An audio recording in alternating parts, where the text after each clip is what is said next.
অনেকে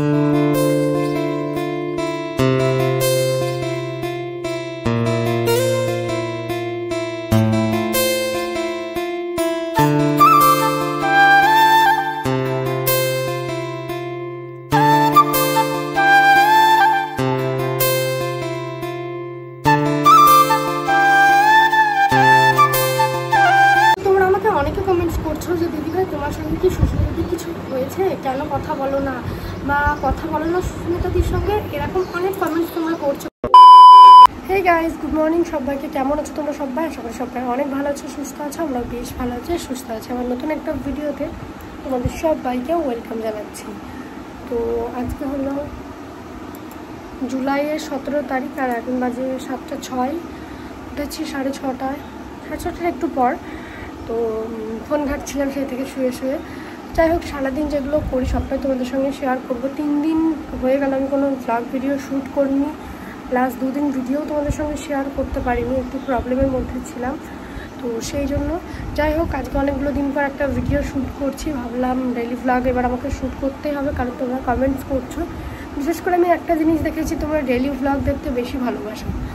তো যাই হোক, চলো, এই যে উঠে পড়েছি, বিছানাটা গুছিয়ে নেব আর সারাদিন যা যা করি সবটাই তোমাদের সঙ্গে শেয়ার করব। পুরো ব্লগটা কন্টিনিউ করো। আজকের এই ব্লগটি দেখতে তোমাদের অনেক অনেক ভালো লাগবে। তো চলো ভিডিওটি শুরু করা যাক। দেখো গাইস, আমি চলে এসেছি ছাদে আর প্রচণ্ড বৃষ্টি হয়ে গেল। ওই যে দেখো, দেখতে পাচ্ছ, বৃষ্টি হওয়ার পর যখন রোদ ওঠে সেটা দেখতে আমার তো সব থেকে বেশি ভালো লাগে। আর আমি এসেছি এই যে ভিডিও পোস্ট করতে। তো ভিডিও পোস্ট হয়ে গেলে নিচে চলে যাব, কিছু কাজ আছে সেগুলো করবো। আর আমি বেসিক্যালি বিকালের টাইমটা এখানেই থাকি। আমার এখানে ফ্রিতে ভিডিও পোস্ট হয়, মানে ওই জন্য তোমরা বলো না যে এত লেট করে কেন ভিডিও দাও। এখানে 5Gতে আমি ভিডিও আপলোড করি, আইফোনে প্রচুর টাইম লাগে, মানে হাই স্পিড নেট দরকার। আর আমার এখানে একটু নেটওয়ার্কের সমস্যা রয়েছে, যদিও আমার বাড়ির পিছনেই টাওয়ার, কিন্তু 5G কানেকশনটা খুব একটা বেশি নেই, মানে টাওয়ারটা খুবই কম। তো ওই জন্য লেট হয়ে যায় ভিডিও পোস্ট করতে। যাই হোক, এখন এখানে কিছুক্ষণ থাকবো, তারপরে নিচে যাব, ভিডিওগুলো পোস্ট হয়ে যায়, তারপরে আবার নিচে চলে যাব। তো চলো। বৃষ্টি হওয়ার পরে আকাশটা দেখতে কি সুন্দর লাগে, তোমাদেরকে আমি আগাগোড়ায় বলে আসছি, আমার ভীষণ ভালো লাগে। মানে আমি যেন আকাশটার প্রেমেই পড়ে যাই, এত সুন্দর লাগে। তো এই যে দেখো, এখনও কিন্তু মেঘ করে রয়েছে, আবারও বৃষ্টি হতে পারে। দেখো জাস্ট আকাশটা অসম লাগছে। যাই হোক, তারপরে চলে এসেছিলাম নিচে। এদিকে দেখো, মায়ের ঠাকুরকে সেবা দেওয়া হয়ে গেছে। আর সত্যি কথা বলতে কি জানো তো, তোমরা আমাকে অনেক পুজোর নিয়মকানুন বলো, কিন্তু কি বলো তো, আমি মনে করি নিষ্ঠা ভরে বা মন থেকে ঠাকুরকে ডাকলে ঠাকুর কিন্তু একটা ফুলেও সন্তুষ্ট হয়। আমি ছোট থেকে এটাই দেখে আসছি বা এইভাবেই পুজো করে আসছি। হ্যাঁ, হয়তো আমার পুজোতে অনেক ভুল ত্রুটি থাকতে পারে, কিন্তু আমি এইভাবেই পুজো করি। একটা বোন যেমন বলেছিল, গোপাল বাড়িতে রাখতে গেলে গোপালের প্রাণ প্রতিষ্ঠা করতে হয়, প্লাস গোপালকে মানে উপোস রাখা যায় না, যেহেতু তুমি ওই বাড়িতে বেশি দিন থাকো না। তো দেখো, সেই বোনটাকে আমি ওখানেই রিপ্লাই করেছিলাম। আমি কিন্তু আমার বাড়িতে ছোট থেকে গোপাল দেখছি, কিন্তু প্রাণ প্রতিষ্ঠা করতে সেইভাবে কখনো, মানে পুজো করে যে প্রাণ প্রতিষ্ঠা করা, ওইভাবে কখনো দেখিনি। জাস্ট নর্মালি আমার মা মেলা থেকে কিনে নিয়ে এসেছিলো গোপাল, আর তারপর থেকে আমার বাড়িতে কিন্তু আমি গোপালের পুজোই করি, যেটা তোমরা দেখছো আমাদের বাড়িতে।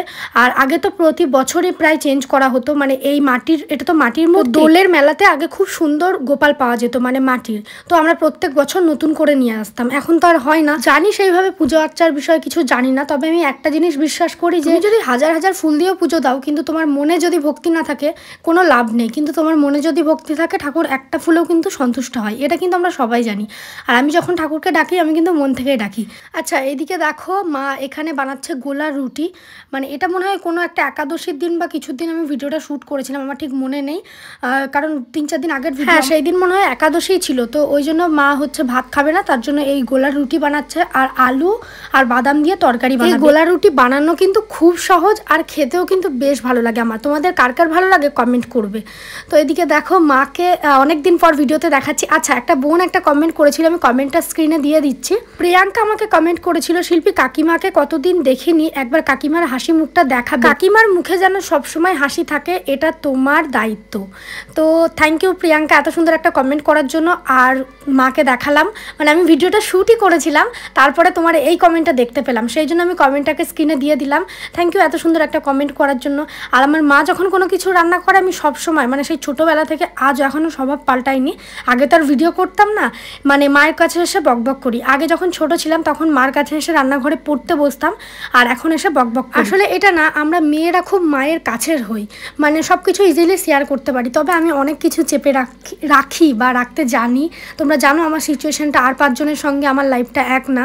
তো যাই হোক, এদিকে দেখো তোমাদের সঙ্গে বকবক করতে করতে কিন্তু মায়ের অনেকগুলো বানানো হয়ে গেছে। মা বলছিল তুই খাবি, আমি বললাম আমি জাস্ট একটাই খাবো।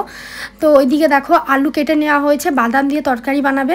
আলু বাদামের তরকারি তোমরা কি কেউ খেয়েছো? আমি কিন্তু এর আগে একবারই খেয়েছিলাম, তবে সেটা আমার মা বানায়নি, একটা দিদি বানিয়েছিল। আর আজকে মা ফার্স্ট টাইম বানাবে। তো তোমরা দেখে নাও, একদম সিম্পল, যেহেতু এটা নিরামিষ তো কোনো কিছুই সেভাবে ইউজ করা হবে না। তেল আর হলুদ যেটা দেওয়া হবে বা লবণ, এগুলো সব আলাদা, মানে মা একাদশী পালার জন্য এগুলোকে সব আলাদা আলাদা করে রেখে দিয়েছে কিনে, কারণ ওই এঁটো জিনিসগুলো আর এতে ছোঁয়ায় না। তো যাই হোক, এদিকে মা রান্নাবান্না করতে থাকুক, সেই ফাঁকে কয়েকটা কথা আমি তোমাদের সঙ্গে একটু শেয়ার করে নিই। দেখবে কমিউনিটিতে আমি একটা পোস্ট দিয়েছি, অনেক দিন থেকে ভাবছিলাম মানে আমার মনের কিছু কথা আমি বলবো তোমাদের সঙ্গে। তো পোস্টটা আশা করি তোমরা কম বেশি অনেকেই দেখেছো। তো এটা আমার মনে হয় অনেক মেয়ের কথা। হ্যাঁ, এখনও আমরা শিক্ষিত হলে কী হবে, কিছু কিছু মানুষ রয়েছে, কিছু কিছু মেয়ে রয়েছে, কিছু কিছু ছেলে রয়েছে যারা এখনও এই যুগে দাঁড়িয়ে প্রকৃত শিক্ষাটা পায়নি। তাদের মতে একটাই মতামত, মেয়ে মানে বিয়ে করে শ্বশুরবাড়ি যাবে আর শ্বশুর শাশুড়ির সেবা করবে, তাদের নিজস্ব কোনো জীবন থাকতে নেই। আমি সবথেকে বেশি আশ্চর্য হয়ে জানো তো, যখন কিছু মেয়ে এই কমেন্টগুলো করে, যেন মেয়ে হয়ে জন্মিয়েছেই মানে অন্যের সেবা করার জন্য। আমার কোনো লাইফ নেই, আমার কোনো মা বাবা নেই। আচ্ছা একটা কথা বলো, আমার মার তো কেউ নেই, মানে মানুষটার স্বামী নেই আর কোনো সন্তান নেই যে একজনের বিয়ে দিয়ে দিল, ছেলের বউ নিয়ে থাকবে, কেউ তো নেই। তাহলে সেই মানুষটা, তোমরা নিজেকে দিয়ে একবার কল্পনা করো তো, যে তোমাকে পুরো জীবনটা, আমার মা স্বামীহারা হয়েছে আজ থেকে 11-12 বছর আগে, তার মানে আমার মায়ের বয়স তখন আরও কম ছিল, কত হতে পারে 30-35 এরকম। তো সেই বয়স থেকে একটা মানুষ যদি পুরো জীবনটা যদি একা কাটায়, কারোর পক্ষে কি সম্ভব? একবার নিজেকে দিয়ে ধারণা করো তো। এখনকার দিনে তো 40 বছরের মহিলারাও পালিয়ে যাচ্ছে, বিয়ে করছে। আর আমার মা সেই বয়সে, আমি তখন অনেক ছোট ছিলাম, তখন থেকে আমাকে একা মানুষ করে যাচ্ছে। আমি যদি আমার মাকে না দেখি তো কাকে দেখবো? যার বাড়িতে আমি বিয়ে করে যাচ্ছি, তারা যদি দুদিনে গিয়ে আমার মা বাবা হয়ে যেতে পারে, যারা আমাকে জন্ম দিল তাদেরকে আমি ছেড়ে চলে যাব। কি আশ্চর্য সমাজের নিয়ম সত্যি। কেউ একজন অন্তত বেরোক যে ব্যতিক্রম, কারণ আমি যদি সমাজটাকে চেঞ্জ না করতে পারি, আমি আশাও রাখতে পারি না যে অন্য কেউ এসে চেঞ্জ করবে। আগে তোমাকে নিজেকে চেঞ্জ হতে হবে।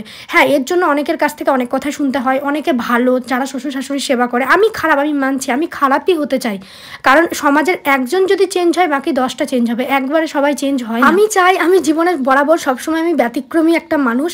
আমি আমার লাইফে যেটা আমি মনে করি ঠিক, আমি সেটাই করি সবসময়। যে অন্য কেউ করছে মানে আমাকে সেটাই করতে হবে, আমি কিন্তু ওই রকমের মানুষ না, একদম তোমাদেরকে ক্লিয়ার করে দিচ্ছি।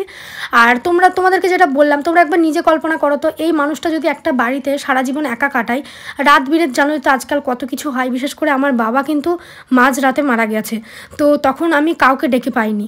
তাহলে এই বাড়িটা যদি এই মানুষটা আজকে অসুখ হয়ে পড়ে থাকে, কেউ কিন্তু দেখার নেই। তো তার কাছে আমি যদি 10টা দিন 20টা দিন থাকি, আমার মনে হয় না এমন কোনো অসুবিধা হয়ে যাবে। আর আমার শ্বশুর বাড়িতে আমার শ্বশুর শাশুড়ি দুজনই আছে, একজনের অসুবিধা হলে আরেকজন একে অপরকে দেখবে। আর সবথেকে বড় কথা, তারা এখন যথেষ্ট ইয়াং, এমনটা না যে তাদের বয়স হয়ে গেছে তারা কিছু করতে পারছে না, এমনটাও না। তাই প্লিজ এই নোংরা মানসিকতাগুলো থেকে প্লিজ বেরিয়ে আসো। তোমরা 2024-এ আছো, যে মেয়ে মানে বিয়ে করে গিয়ে শ্বশুরবাড়ি খুন্তি ঠেলবে, তাদের একটাই জীবন, একটাই কাজ, আর মেয়ের মা বাবার সঙ্গে আর কোনো সম্পর্ক নেই। আমি জাস্ট এটা ভেবে পাই না। তোমরা তো আমাকে দেখেছো বা আমার মাকেও দেখেছো, আমার বাড়িতে আর কেউ নেই, তারপরেও তোমরা এমন কিছু কমেন্ট করো যেগুলো জাস্ট হাস্যকর। তো থ্যাংক ইউ, তোমরা আমার ওই পোস্টটায় এত ভালোবাসা দিয়েছো তার জন্য। তো এই দিকে দেখো, আমি কিছু ভিডিও আবার নেক্সট দিনের ভিডিও অ্যাড করেছি এখানে। আমি কলেজে এসেছিলাম, তো সেদিন কিছু ভিডিও ক্লিপস নিয়েছিলাম। দেখো কি পরিমাণে বৃষ্টি হচ্ছে, জাস্ট কলেজে ঢুকলাম আর বৃষ্টি শুরু। আর আজকে আমি সবার ফার্স্ট এসেছি, এখনও পর্যন্ত কেউ আসেনি।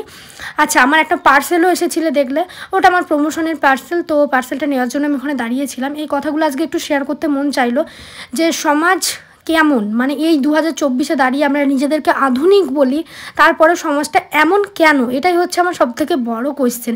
এখানে দেখো আমি মাকে ফোন করছিলাম, তো তোমরা আমাকে অনেকে কমেন্টস করছো যে দিদি ভাই তোমার সঙ্গে কি শ্বশুরবাড়ির কিছু হয়েছে, কেন কথা বলো না বা কথা বলো না সুস্মিতাদির সঙ্গে, এরকম অনেক কমেন্টস তোমরা করছো কিছুদিন থেকে। কেন করছো কিন্তু আমি জানি না, তো সেটা যদি রিপ্লাই করবো, ভাবি যে রিপ্লাই করবো করে আর করা হয় না। দেখো, ওর সঙ্গে আমার কোনো প্রবলেম নেই। প্রথম কথা, ও একজন মানে কী বলবো, এতটাই ভালো মানুষ, জাস্ট মানে বলার বাইরে। তো ওর সঙ্গে আমার পরিচয়টা খুবই অল্প সময়ের মধ্যে হয়েছে, কিন্তু এতটা ভালো বন্ধুত্ব আছে আমাদের, এমনকি যদি 5 দিনও কথা না হয়, মানে কোনো রাগ হয় না। আমি জানি যে ও ঠিক আমাকে ফোন করবে, বা ও জানে আমি ঠিক ওকে ফোন করবো। তো এরকম ব্যাপার। আর তোমরা তো জানো ও এখন কোয়ার্টার যাচ্ছে, তো ও একটা মানুষ এক জায়গা থেকে আরেক জায়গায় যাবে, একটা নতুন সংসার, তো তাকে প্রচুর জিনিস সেখানে নিয়ে যেতে হবে, সেগুলো অ্যারেঞ্জ করতে হবে। তো সেই জন্যই সেইভাবে এখন কথা হয় না, হয় তবে সেটা 2-5 মিনিট কী করছো কি এরকমই জানা হয়। তো এখন প্রচুর মানে ও ব্যস্ত, এদিকে আমিও ব্যস্ত। তবে হ্যাঁ, আমি আমার খারাপ টাইমে ওকে সব থেকে মানে বেশি পাশে পেয়েছি, এটা মানে অস্বীকার আমি করতে পারি না। তো এখন প্রচুর ব্যস্ত আছে, যার জন্য ওর সঙ্গে ভিডিও শেয়ার করা হয় না। তবে হ্যাঁ, ওর সঙ্গে আমার কোনো প্রবলেম নেই। যেহেতু আমি তোমাদের সঙ্গে আমার লাইফস্টাইল শেয়ার করি, জানি তোমাদের অনেক প্রশ্ন থাকে। তোমরা অনেকে জিজ্ঞাসা করছিলে সুস্মিতাদির সঙ্গে কি আমার কথা নেই? কেন কথা থাকবে না বলো? এই যে দেখো, ও সেদিন কোয়ার্টার যাচ্ছিলো, আমাকে ভিডিও কল করেছিল, আর আমি কলেজ থেকে বাড়ি যাচ্ছিলাম। তো আমি ছিলাম বাসে, ও ছিল ট্রেনে, তো দুজনে একটু বকবক করছিলাম আর কি। আর তোমরা অনেকে এমনিও জিজ্ঞাসা করছিলে যে আমি কি ইউনিভার্সিটি ছেড়ে দিয়েছি। ইউনিভার্সিটির ভিডিও শেয়ার করা হয়নি, তার জন্য তোমরা ভাবছিলে ছেড়ে দিয়েছি। মানে যে জিনিসটা আমি হয়তো শেয়ার করি না, সেটা তোমরা ভাবো হয়তো আমার লাইফে সেটার সঙ্গে আর কোনো কানেকশান নেই। তো সত্যি কথা, মানে ভেবে পায় না। প্রতিদিন যদি আমি তোমাদের সঙ্গে ইউনিভার্সিটির ভিডিও শেয়ার করি, তোমাদের কি দেখতে ভালো লাগবে বলো? লাগবে না। সেই জন্য আমি সব দিন ভিডিও শেয়ারও করি না, আর ইউনিভার্সিটি গেলে সেদিন ভিডিও শ্যুটও হয় না। তো এইদিকে দেখো, সুস্মিতার আমি বকবক করছিলাম, ওর সঙ্গে আমার কোনো ঝামেলাই নেই, আর রীতিমতো আমাদের কথাও হয়, বেশ ভালো একটা বন্ধুত্ব রয়েছে আমাদের। ওই যে দেখো, ট্রেনে বসে রয়েছে আর আমাকে চারিপাশটা দেখাচ্ছিল। আচ্ছা চলো, আজকের ভিডিওটা তোমাদের কেমন লাগলো অবশ্যই কিন্তু কমেন্ট করে জানাবে, আর ভিডিওটা ভালো লাগলে অবশ্যই একটা লাইক করবে আর শেয়ার করে দেবে, আর চ্যানেলটিকে সাবস্ক্রাইব করবে, আর ফেসবুক পেজ থেকে দেখলে অবশ্যই কিন্তু পেজটিকেও ফলো করবে। চলো টাটা সবাইকে, আবার নেক্সট কোনো একটা ভিডিও আমি তোমাদের সঙ্গে নিয়ে আসবো। তো আমার আর সুস্মিতার এই বন্ধুত্বটার পিছনে না অনেক কাহানি আছে, তোমরা কম বেশি অনেকটাই জানো। সত্যি কথা বলতে আমি জীবনে এই সুস্মিতার মতন মানুষ খুব কম দেখেছি, মানে এতটা ভালো মনের মানুষ আমি আমার লাইফের সত্যি কথা খুব রেয়ার দেখিনি বলতে গেলে। একটা মানুষ কী করে এতটা ভালো হতে পারে, ওকে আমি মাঝে মধ্যে কোয়েশ্চেনও করি, জানো তো। তো যাই হোক, চলো আজকের মতন ভিডিওটা এই পর্যন্তই, টাটা।